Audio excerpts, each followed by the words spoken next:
नमस्कार। इतिहास के पन्नों में कुछ कहानियां जितनी भव्य होती हैं उतनी ही दुखद भी। और शाहजहां की कहानी बिल्कुल वैसी ही है।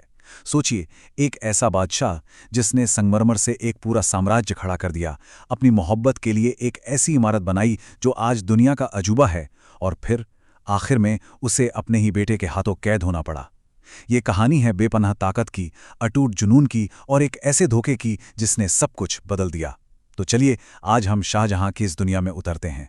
तो आज हम क्या क्या जानने वाले हैं। सबसे पहले हम बात करेंगे दक्षिण की उन चुनौतियों की जो शाहजहां के लिए एक लगातार सरदर्द बनी रहीं। फिर हम चलेंगे उसके दौर की शानदार इमारतों की दुनिया में। एक ऐसा दौर जब लगता था मानो संगमरमर में कविताएं लिखी जा रही हों, लेकिन इसी चमक दमक के ठीक नीचे एक भयानक तूफान भी पल रहा था। हम देखेंगे कि कैसे तख्त के लिए उसके 4 बेटों में एक जानलेवा जंग छिड़ गई, एक ऐसी लड़ाई जिसने पूरी सल्तनत को हिला के रख दिया और आखिर में खुद शाहजहां के दुखद अंत की वजह बनी। तो देखिए, जब शाहजहां गद्दी पर बैठा तो उसे विरासत में एक बहुत बड़ा और काफी हद तक जमा जमाया साम्राज्य मिला था। उत्तर भारत तो पूरी तरह से मुगलों के कंट्रोल में था, लेकिन एक जगह थी जो हमेशा सिरदर्द बनी रहती थी, और वो था दक्षिण। दक्कन का पठार, जो एक कांटे की तरह हमेशा चुपता रहता था। यहाँ अहमदनगर, बीजापुर और गोलकुंडा की सल्तनतें थीं। ये ताकतवर रियासतें थीं जो मुगल सत्ता को हमेशा चुनौती देती रहती थीं। और सिर्फ इतना ही नहीं, जो भी मुगल हुकूमत से बगावत करता था उसे इन्हीं सल्तनतों में पनाह मिलती थी। तो अब सवाल ये था कि इस दक्कन की चुनौती से निपटा कैसे जाएं। शाहजहां ने सिर्फ तलवार का जोर नहीं दिखाया, नहीं, वो इससे कहीं ज्यादा होशियार था। उसने एक सोची समझी रणनीति अपनाई। सबसे पहले 1633 में अहमदनगर की सल्तनत को पूरी तरह से जीतकर मुगल साम्राज्य में मिला लिया। उसका खेल खत्म। लेकिन फिर बचे 2 बड़े खिलाड़ी, बीजापुर और गोलकुंडा। उनके साथ क्या किया?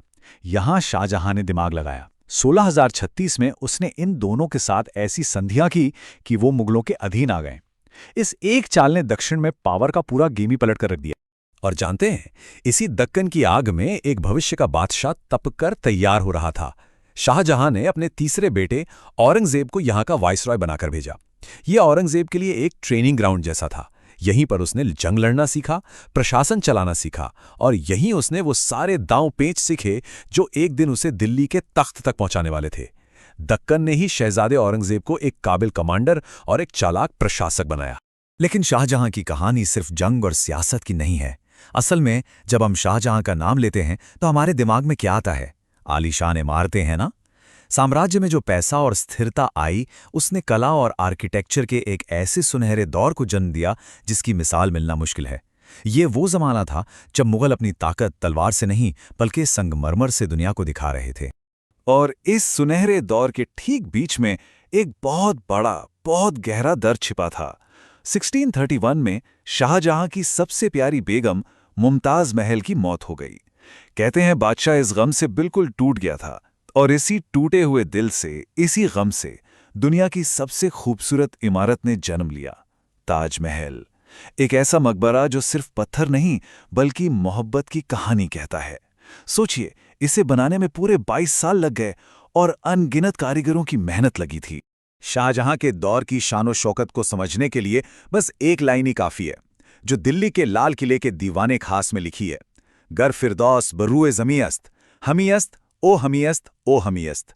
मतलब, अगर इस धरती पर कहीं स्वर्ग है तो वो यही है और यही है। ये सिर्फ कोई शायरी नहीं थी, ये मुगलों का आत्मविश्वास था।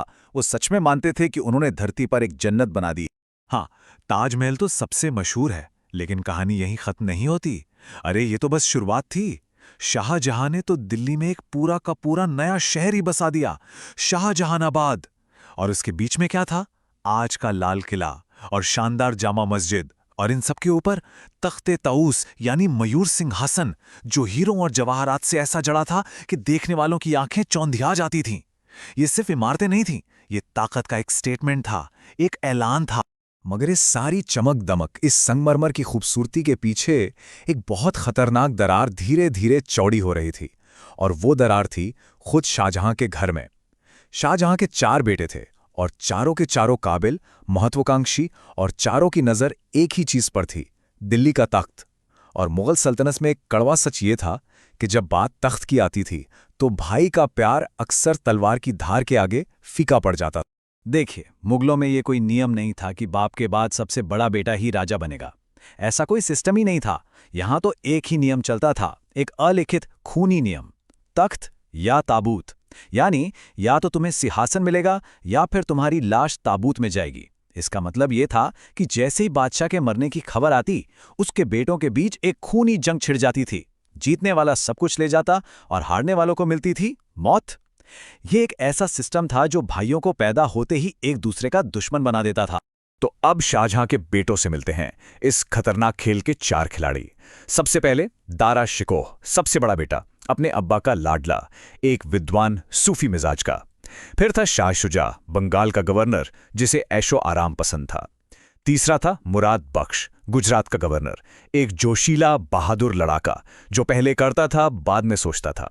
और आखिर में चौथा औरंगजेब, दक्कन की आग में तपा हुआ, बेहद चतुर, पक्का मजहबी और उतना ही बेरहम रणनीतिकार।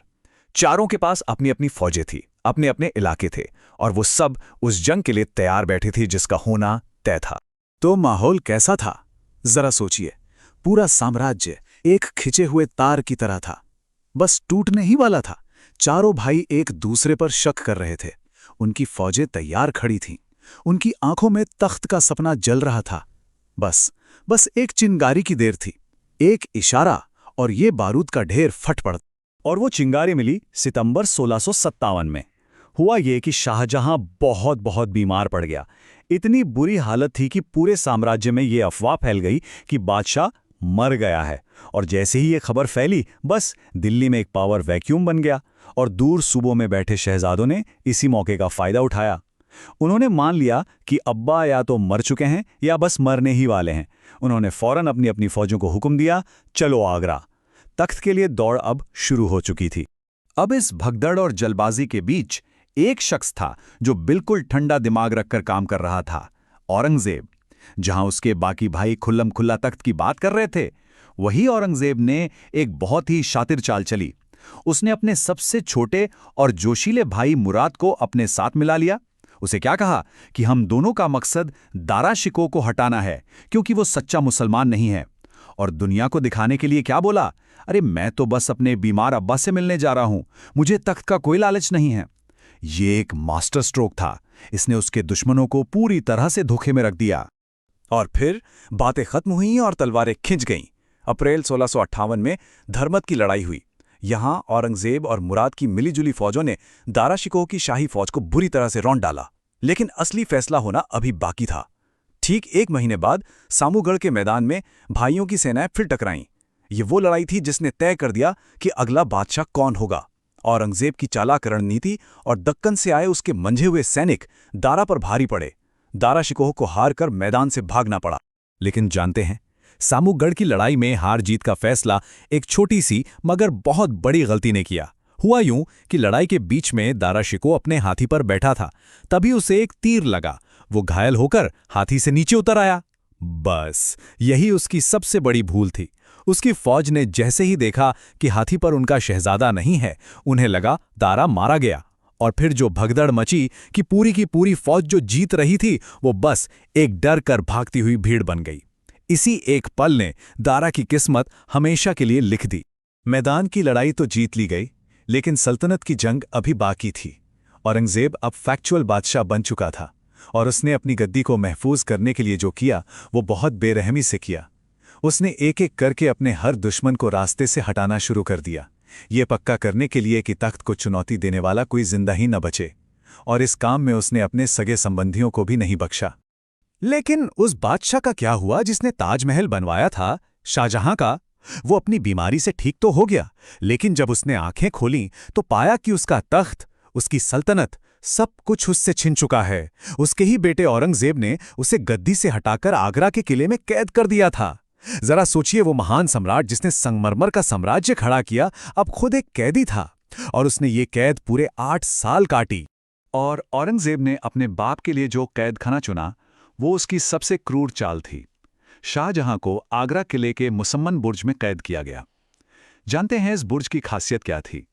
यहां से सीधा, बिल्कुल साफ ताजमहल नजर आता था। अपनी जिंदगी के आखिरी 8 साल शाहजहां ने उसी ताज को देखते हुए गुजारे जिसे उसने अपनी मोहब्बत में बनवाया था। वो ताज जो कभी उसकी मोहब्बत और ताकत का प्रतीक था, अब उसे हर पल याद दिलाता था कि वो क्या कुछ खो चुका है। औरंगजेब ने किसी को नहीं छोड़ा। जिस भाई मुराद ने उसकी मदद की थी उसे भी मरवा दिया। दारा शिकोह का पीछा करके उसे पकड़ा गया, उसे बेइज्जत करके दिल्ली की सड़कों पर घुमाया गया और फिर उसका सर कलम कर दिया गया। शाह शुजा को बर्मा की तरफ खदेड़ दिया गया, जहां वो गुमनामी में खो गया। अब मैदान में सिर्फ एक ही शख्स खड़ा था, औरंगजेब। उसके हाथ अपने भाइयों के खून से रंगे थे, लेकिन दिल्ली का तख्त अब पूरी तरह से उसका था। तो आखिर में शाहजहां की कहानी हमें एक बहुत बड़े सवाल के साथ छोड़ जाती है कि आखिर ये कैसे हो सकता है कि एक ही दौर में ताजमहल जैसी बेमिसाल खूबसूरती भी बने और उसी दौर में भाइयों के बीच इतनी क्रूर और खूनी जंग भी हो। ये जो विरोधाभास है, ये जो खूबसूरती और क्रूरता का मेल है, शायद यही मुगल साम्राज्य की असली कहानी है और शायद ये इंसानी फितरत की भी। ये हमें ये भी याद दिलाता है कि महानता की चकाचौंध के पीछे अक्सर कितना गहरा अंधेरा छिपा होता है और सत्ता की भूख सबसे करीबी रिश्तों को भी खत्म कर सकती है।